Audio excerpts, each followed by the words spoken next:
SSLC ಪರೀಕ್ಷೆಯ ಫಲಿತಾಂಶಕ್ಕಾಗಿ ಕಾಯುತ್ತಿರುವ ಲಕ್ಷಾಂತರ ವಿದ್ಯಾರ್ಥಿಗಳು ಇದೀಗ ಆತಂಕಕ್ಕೆ ಒಳಗಾಗಿದ್ದಾರೆ. ಪರೀಕ್ಷಾ ಮೌಲ್ಯಮಾಪನಕ್ಕೆ ಸಂಬಂಧಿಸಿದಂತೆ ರಾಜ್ಯ ಸರ್ಕಾರ ಮತ್ತು ಹೈಕೋರ್ಟ್ ನಡುವೆ ಕಾನೂನು ಸಮರ ಏರ್ಪಟ್ಟಿದೆ. ತೃತೀಯ ಭಾಷೆ ಪರೀಕ್ಷೆಯಲ್ಲಿ ಅಂಕ ನೀಡುವ ಬದಲು ಗ್ರೇಡಿಂಗ್ ವ್ಯವಸ್ಥೆ ಜಾರಿಗೆ ತರಲು ಮುಂದಾಗಿದ್ದ ಸರ್ಕಾರಕ್ಕೆ ಹೈಕೋರ್ಟ್ ಬ್ರೇಕ್ ಹಾಕಿದೆ. ಈ ಬಾರಿ ಎಸ್ಎಸ್ಎಲ್ಸಿ ಪರೀಕ್ಷೆ ಬರೆದ 3 ವಿದ್ಯಾರ್ಥಿಗಳು ಸರ್ಕಾರದ ನಿರ್ಧಾರದ ವಿರುದ್ಧ ಹೈಕೋರ್ಟ್ನಲ್ಲಿ ಅರ್ಜಿ ಸಲ್ಲಿಸಿದ್ರು.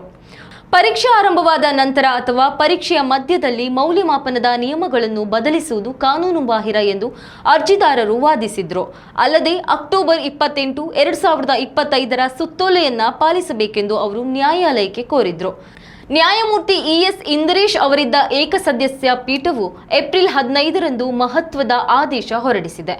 3ನೇ ಭಾಷೆಯ ಪತ್ರಿಕೆಗಳ ಮೌಲ್ಯಮಾಪನವನ್ನು ಅಂಕಗಳ ಆಧಾರದ ಮೇಲೆ ಮಾಡಬೇಕು, ಆದರೆ ಯಾವುದೇ ಕಾರಣಕ್ಕೂ ಗ್ರೇಡಿಂಗ್ ನೀಡಬಾರದು.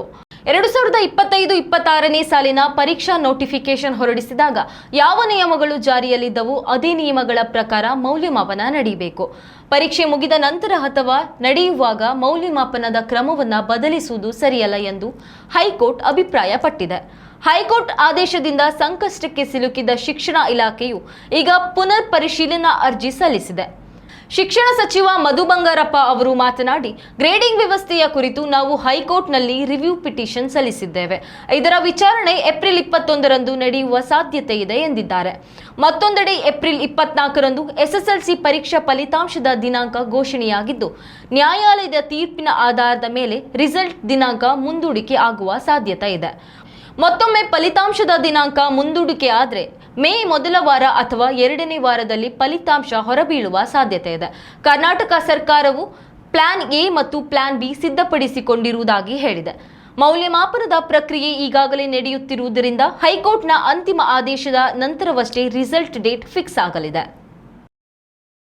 ಉತ್ತಮ ಸಂಸ್ಕಾರಯುತ ಶಿಕ್ಷಣದೊಂದಿಗೆ VSS English medium CBSE school Udupi Muddur. ನರ್ಸರಿಯಿಂದ 10ನೇ ತರಗತಿವರೆಗೆ ಶಿಕ್ಷಣದ ಜೊತೆಗೆ 5ರಿಂದ 10ನೇ ತರಗತಿವರೆಗಿನ ವಿದ್ಯಾರ್ಥಿನಿಯರಿಗೆ ಉತ್ತಮ ಹಾಸ್ಟೆಲ್ ಸೌಲಭ್ಯವೂ ಇದೆ. ನಿಮ್ಮ ಮಕ್ಕಳ ಪ್ರವೇಶಾತಿಗಾಗಿ ಈ ಸಂಖ್ಯೆಗೆ ಕರೆ ಮಾಡಿ.